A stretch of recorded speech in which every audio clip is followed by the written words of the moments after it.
Um turista foi a uma determinada cidade com o objetivo de conhecer o lugar, mas também de visitar um homem conhecido por sua sabedoria. O turista ficou surpreso ao ver que o sábio morava num quartinho, muito simples e cheio de livros. As únicas peças de mobília eram uma cama, uma mesa e um banco. E o turista perguntou: onde estão seus móveis? E o sábio, bem depressa, olhou ao seu redor e perguntou também: e onde estão os seus? Os meus? Surpreendeu-se o turista. Mas eu estou aqui só de passagem. E o sábio respondeu: eu também. No entanto, alguns vivem como se fossem ficar aqui eternamente, desesperados e apegados por coisas materiais, e esquecem de ser felizes, concluiu o sábio. Queridos irmãos, a vida na Terra é somente uma passagem. Não somos seres humanos passando por uma experiência espiritual. Somos seres espirituais passando por uma experiência humana. O tempo é como um rio. Você nunca poderá tocar na mesma água duas vezes, porque a água já passou e nunca passará novamente. Aproveite cada minuto de sua vida. E lembre-se, nunca busque boas aparências, porque elas mudam com o tempo. Não procure pessoas perfeitas, porque elas não existem. Mas busque, acima de tudo, alguém que saiba o seu verdadeiro valor. Tenha 4 valores em seu espírito. Primeiro, Deus. Segundo, a vida. Terceiro, a família. E quarto, os amigos de verdade. Deus porque é o dono da vida. A vida porque é curta. A família porque é única. E os amigos porque são raros. E medite em Tiago 4,14. Vocês não sabem como será a sua vida amanhã, pois vocês são como uma neblina passageira, que aparece por algum tempo e logo depois desaparece. Tem 3 livros na Bíblia conhecidos como literatura de sabedoria: Provérbios, Eclesiastes e Jó. Todos tratam das mesmas perguntas.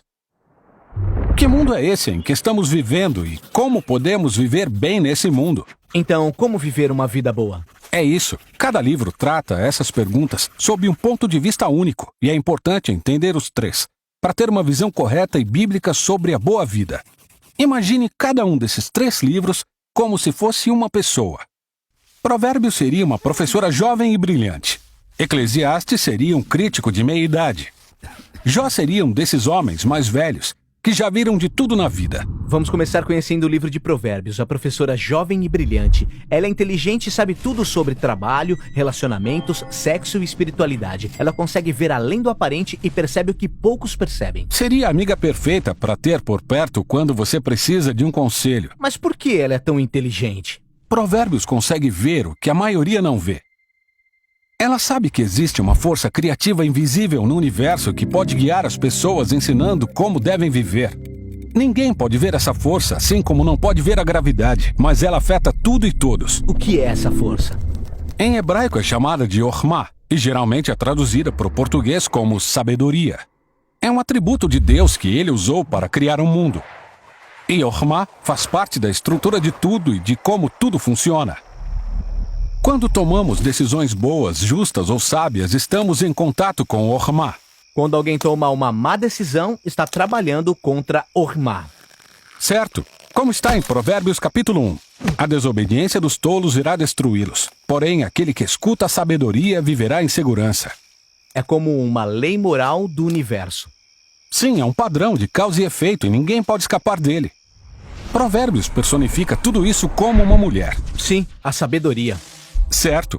Ela passeia pelo planeta chamando, procurando ensinar qualquer um que deseja escutar e aprender.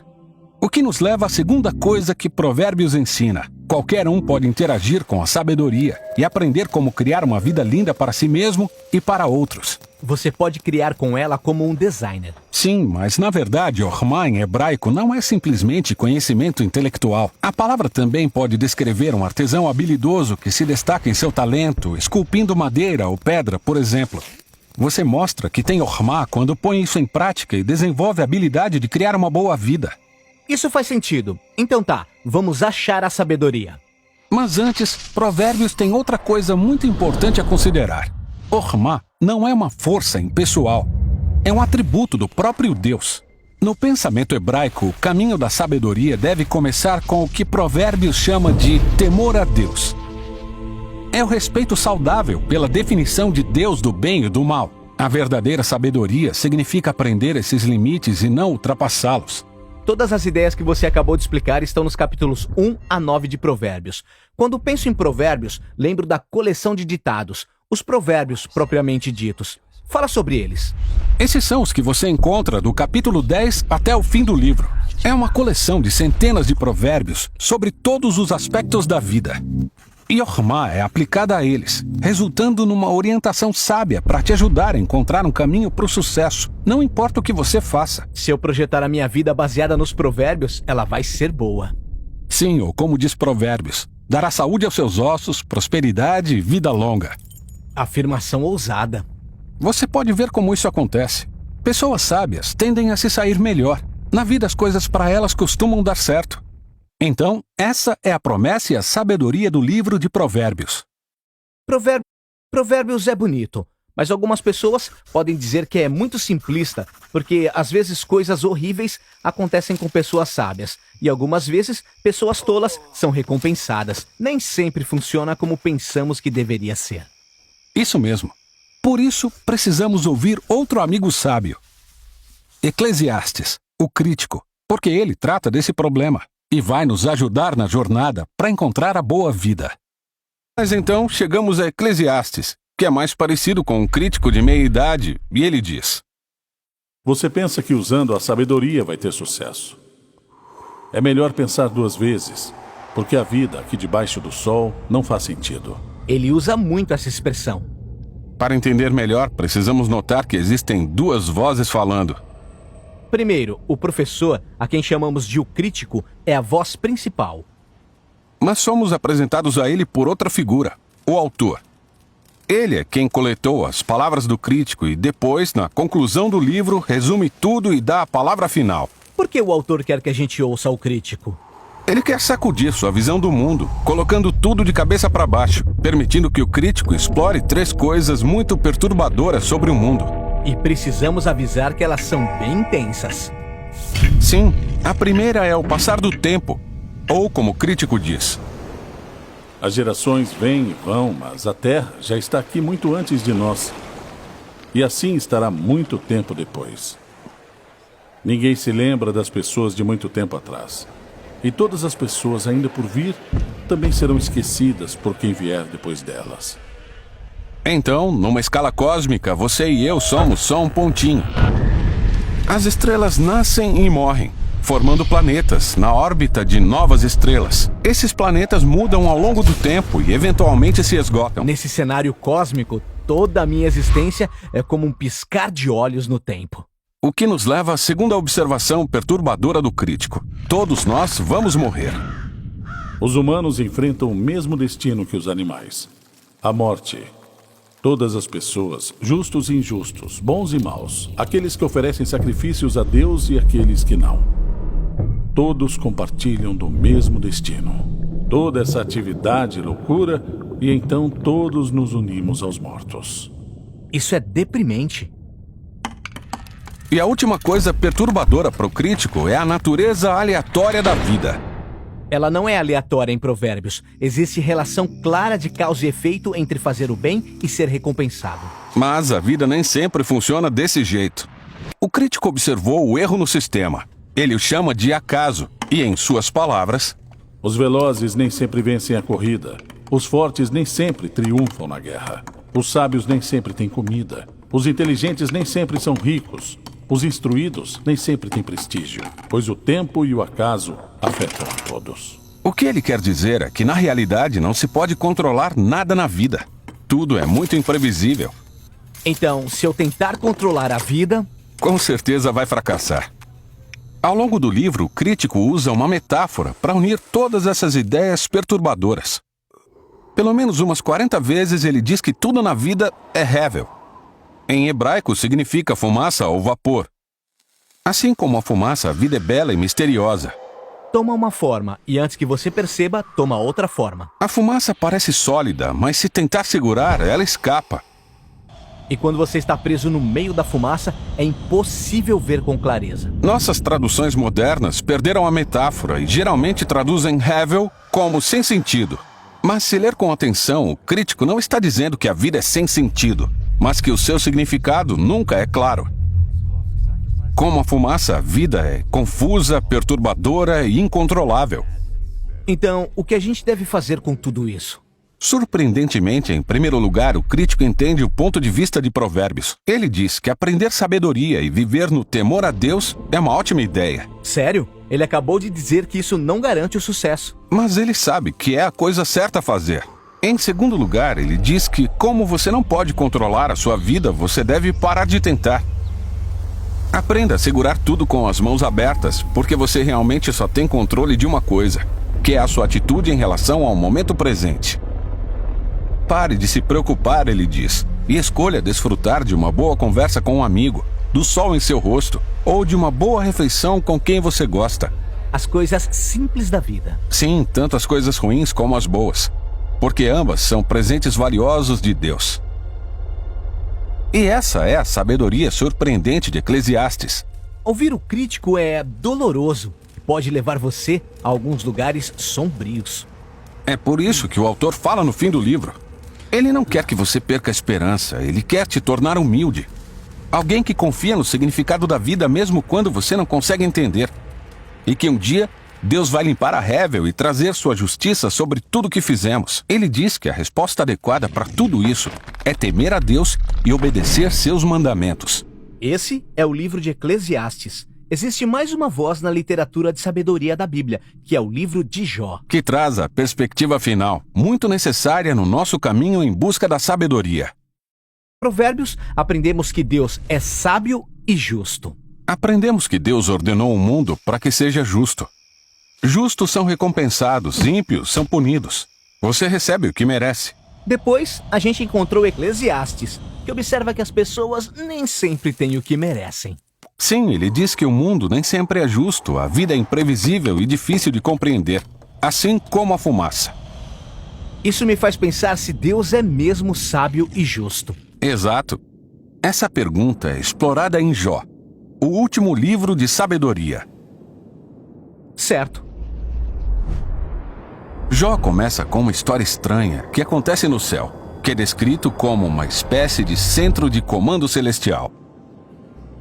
Deus está lá com essas criaturas angelicais, os filhos de Deus, e eles estão prontos para obedecer. Deus menciona um homem chamado Jó, seu servo, mostrando como ele é justo e bom. Uma dessas criaturas angelicais se aproxima. Em hebraico, ele é chamado de o Satanás. Satanás? Quem é ele? Na verdade, essa palavra é um título, que significa aquele que se opõe. De todo o grupo, é ele quem questiona a maneira como Deus governa o mundo e sugere que talvez Jó não ame realmente a Deus, que ele é bom só porque Deus o trata bem. E se Deus tirasse as coisas boas que deu a Jó, então veríamos quem ele realmente é. Ele acha que Jó está sendo falso? Isso mesmo. Talvez ele obedeça só para conseguir o que quer. Então, Deus concorda com esse experimento, permitindo que Satanás cause sofrimento a Jó. E Jó acaba perdendo tudo e todos que ele ama. Uma tragédia. E lembra que ele não merece esse sofrimento. Deus disse isso. O mais impressionante é que no meio de todo o sofrimento, Jó ainda louva a Deus. Pelo menos nos capítulos 1 e 2. Mas no capítulo 3 descobrimos como ele está realmente se sentindo. Ele recita esse poema que revela sua devastação. É uma longa maldição sobre o dia do seu nascimento. Depois, alguns dos amigos de Jó aparecem para ajudar. E todos dizem coisas como: Jó, você deve ter feito algo muito ruim para merecer isso. Afinal, sabemos que Deus é justo e que o mundo é ordenado pela justiça e integridade de Deus. Então, você deve estar recebendo o que merece. Nos 34 capítulos seguintes, Jó e seus amigos conversam em uma poesia hebraica bastante densa. Seus amigos continuam especulando por que Deus enviara esse sofrimento, e até começam a inventar listas com pecados que Jó poderia ter cometido. Mas, depois de cada acusação, Jó defende sua inocência.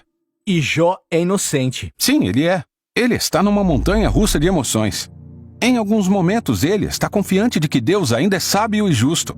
E em outros, ele duvida da bondade de Deus. Inclusive, ele chega a acusar Deus de ser negligente, injusto e corrupto. No final do diálogo, Jó exige que Deus venha e se explique pessoalmente. E Deus faz isso. Ele vem como uma grande nuvem de tempestade. Deus não dá para Jó uma resposta direta. Ele não conta sobre a conversa com Satanás. Ele faz diferente.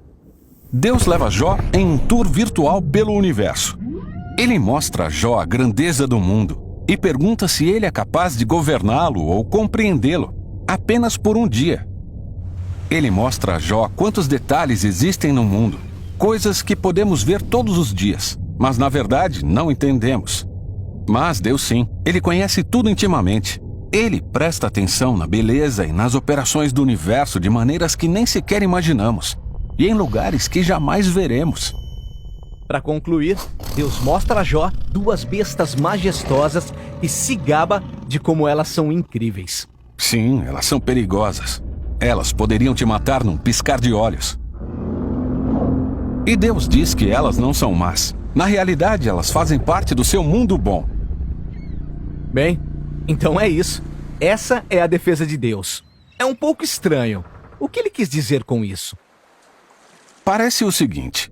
Do ponto de vista de Jó, parece que Deus não é justo. Mas a perspectiva de Deus é infinitamente maior. Ele está interagindo de forma dinâmica com todo um universo complexo quando toma suas decisões. E é isso que Deus chama de sua sabedoria. O pedido de Jó para que Deus se defenda é na realidade algo absurdo. Ele não ia entender essa complexidade mesmo se quisesse. Então, como nós ficamos? E isso coloca Jó numa posição de humildade. Ele nunca soube o porquê do seu sofrimento, e ainda assim é capaz de viver em paz e no temor a Deus. Mas não é aí que o livro termina, porque depois disso, Deus devolve a Jó o dobro de tudo que ele tinha perdido. E de novo, isso é surpreendente. Foi uma recompensa? Será que Deus estava dizendo, parabéns, Jó, você passou nesse teste? Não, o livro inteiro deixa claro que quando Jó perdeu tudo, isso não era uma punição. Então receber de volta não é recompensa. Por que ele recebe tudo de volta? Deus, na sua sabedoria, decidiu presentear Jó. Não sabemos o motivo, mas sabemos que agora Jó se tornou o tipo de pessoa que, aconteça o que acontecer, bem ou mal, ele confia na sabedoria de Deus. E esse é o livro de Jó e o fim da nossa série sobre sabedoria. Esses livros bíblicos de sabedoria são incríveis. Cada um oferece um ponto de vista único sobre uma vida boa. E é preciso ouvir todos para aprender a viver com sabedoria e no temor a Deus.